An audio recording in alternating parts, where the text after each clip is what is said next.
Hey everybody, it's Amanda and the weather's getting a little bit warmer and I thought I would show you how to make a light, refreshing white sangria as opposed to the red sangria that you're used to. Now, if you know how to make sangria, the best part about it is all the delicious fruits that you put inside. I have apple, orange, lemon, lime. You can add pears and peaches, whatever flavors you want. They'll all macerate together with the wine.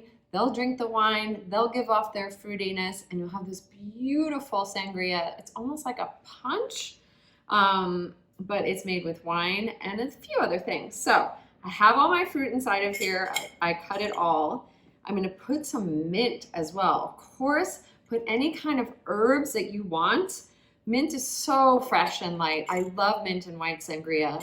And then, of course, white wine.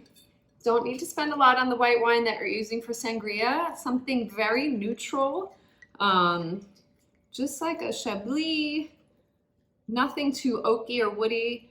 And we're just gonna fill that. Look, oh my God, that is so beautiful. Look at all that fruit already soaking up that wine. Yes. Why not put the whole bottle? Why not?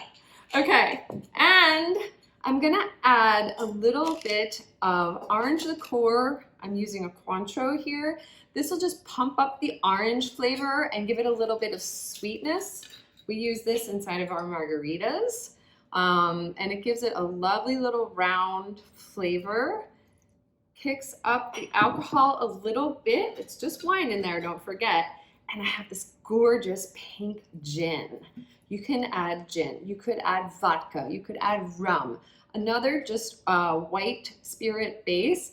I love the fact that this is pink, adds a little bit of a hue, and all the botanicals inside of this pink gin will come out. All the florals, the juniper berries, the star anise, just delicious.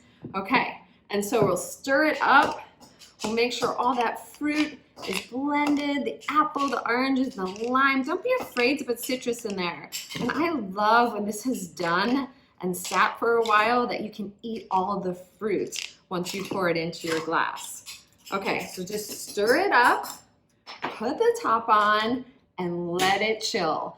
Let it macerate. All the fruits will start to break down a little bit. You can do that 1 day, 24 hours, 2 days. The longer, the better. I'm gonna let it chill. I can only wait a couple hours before I drink this. Okay, the sangria is ready, and I can't wait to pour it over ice and eat some of that fruit that's been macerating and blending with gin and Cointreau and white wine. First, I'm gonna pour some sangria. And I'm gonna grab some of the fruit and kind of layer it in. I like to get that fruit at the bottom as kind of a prize. Oranges, the apples, the lemons, a little bit more on top. Some for my friends over here. I don't like to drink alone. And the mint in here, I can smell it. It's super fragrant already, and it gave off a beautiful flavor. Oh yeah. I just love the fact that it's the white sangria, and the white sangria is super fresh with the lemon, lime, and orange. Ah, that's beautiful. And this is our summer white sangria. Cheers.